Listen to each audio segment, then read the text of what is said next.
Is there consensus among the Democratic Party on the biggest tax hike that the U.S. has seen since 1993, which seems to be what President Biden would like to see?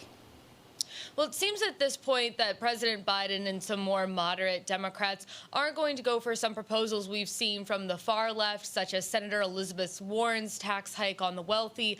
But we are looking at a couple of things that the Biden administration pitched while he was still on the campaign trail. That's a raising of the corporate tax rate, perhaps a raising of the income rate for those who earn more than $400,000.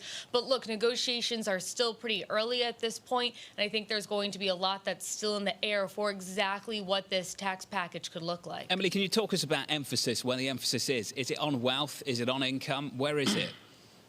Well, one of the big things going back, we did hear a lot about that corporate tax rate while Biden was on the campaign trail. Look, he's mostly looking to do two things here. Number one, he wants to make sure that he is paying, at least in part, for this upcoming infrastructure package. So question, how big is that package going to be? We've heard that it's supposed to be bigger than the $1.9 trillion, but we haven't really nailed down a price on it yet.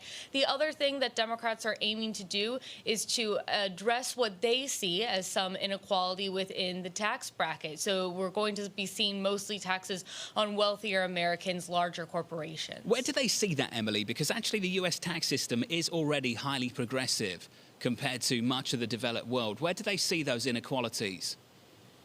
I mean, I think a lot of times when you hear progressive Democrats talk about inequalities, they are talking about sort of the top 1%, if you will. They're talking about those who are making billions and billions of dollars.